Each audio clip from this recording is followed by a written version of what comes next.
Assalamualaikum warahmatullahi wabarakatuh. Perkenalkan, nama saya Rifda Alvinia dengan NIM L0212310662. Di sini saya akan mempresentasikan hasil proposal yang telah saya buat yang berjudul Keragaman Genetik Ikan Sepat atau Trichogaster trichopterus di danau-danau kecil sekitar Kabupaten Maros. Adapun latar belakang, ikan sepat Trichogaster trichopterus ini merupakan salah satu spesies ikan air tawar yang tersebar luas di Indonesia, termasuk di pulau-pulau kecil di sekitar Kabupaten Maros, Sulawesi Selatan. Keberadaan spesies ini penting baik dari segi ekologi maupun ekonomi, karena berperan dalam rantai makanan dan memiliki potensi sebagai komoditas perikanan lokal. Keragaman genetik menjadi indikator kemampuan adaptasi pada ikan sepat ini. Variasi habitat danau di Maros memicu diferensiasi populasi dan aktivitas manusia berpotensi menurunkan variasi genetik. Adapun rumusan masalah, yang pertama itu bagaimana tingkat keragaman genetik ikan sepat atau Trigaster trichopterus pada beberapa danau kecil di sekitar Kabupaten Maros. Yang kedua ada apakah terdapat perbedaan genetik antar populasi ikan sepat di lokasi danau yang berbeda. Yang ketiga ada bagaimana hubungan antara variasi genetik ikan sepat dengan kondisi ekologi perairan seperti kualitas air dan karakter habitat di masing-masing danau. Adapun tujuan penelitiannya yaitu yang pertama ada mengukur tingkat keragaman genetik ikan sepat pada setiap danau menggunakan analisis DNA molekuler. Yang kedua ada menganalisis perbedaan struktur genetik antar populasi ikan seperti di danau yang berbeda, ikan sepat di danau yang berbeda. Yang ketiga adalah menilai hubungan antara variasi genetik ikan sepat dengan kondisi ekologi perairan seperti kualitas air dan karakter habitat di masing-masing danau. Yang keempat ada memberikan rekomendasi konservasi dan pengelolaan populasi ikan sepat berdasarkan temuan keragaman genetik dan kondisi lingkungannya.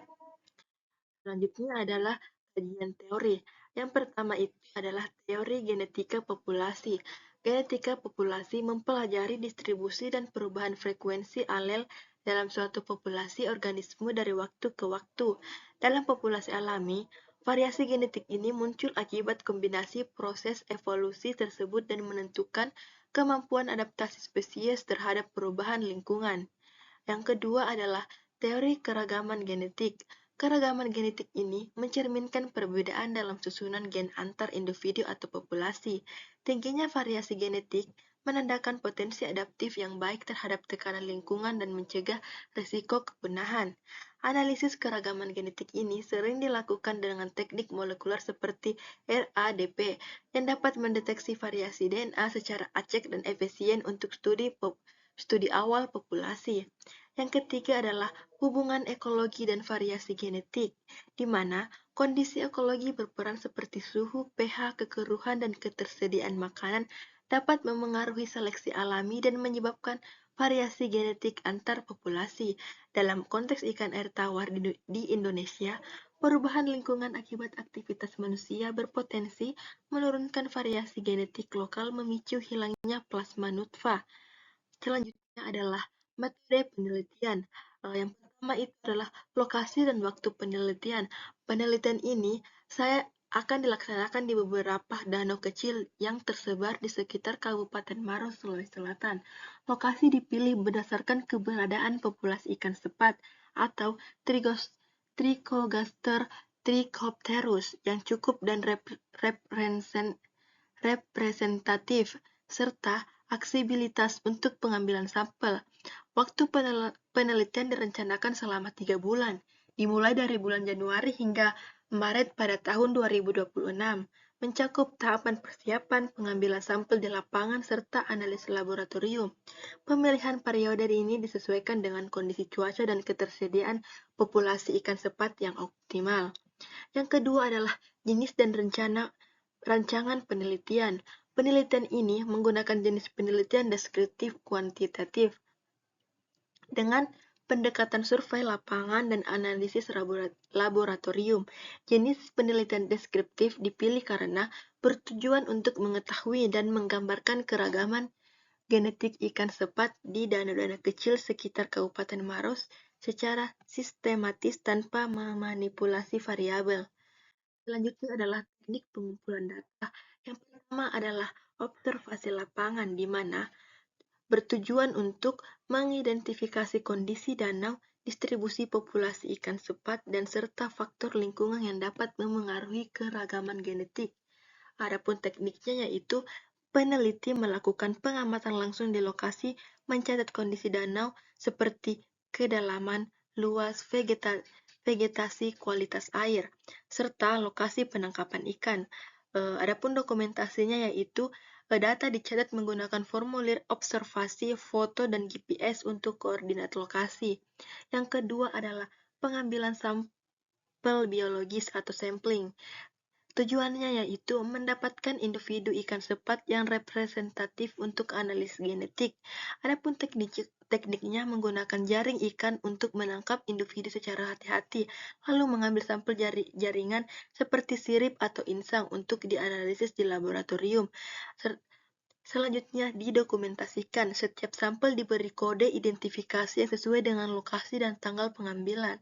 Yang ketiga adalah analisis laboratorium eksperimen molekuler, bertujuan untuk menentukan keragaman genetik antar populasi ikan sepat.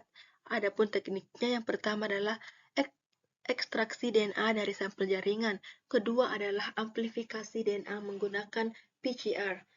Ketiga adalah analisis hasil PCR dengan elektroforesis gel agarosa. Keempat adalah penghitungan frekuensi alel, heterozigositas, dan indeks keragaman genetik menggunakan perangkat lunak genetik. Yang keempat adalah dokumentasi. Selanjutnya adalah uh, waktu waktu pengambilan sampel. Yang pertama adalah minggu pertama sampai minggu keempat pada bulan Januari, persiapan administrasi, pengadaan bahan, serta koordinasi di lapangan. Yang kedua adalah pada minggu ketiga Januari hingga minggu ke-1 Februari itu dilakukan sampling lapangan tergantung cuaca dan akses lokasi. Pada bulan Februari ini, setelah dilakukan pengambilan sampel, maka pada bulan Februari dilakukan ekstraksi DNA dan PCR genotip di laboratorium. Pada pertengahan Maret ini dilakukan sequencing jika ada dan analisis data dan dilakukan analisis data. Yang terakhir pada bulan Maret ini penyusunan laporan akhir dan kegiatan sosialisasi. Inilah yang dapat saya sampaikan, lebih dan kurangnya mohon dimaafkan. Wabillahi taufiq wal hidayah. Wassalamualaikum warahmatullahi wabarakatuh.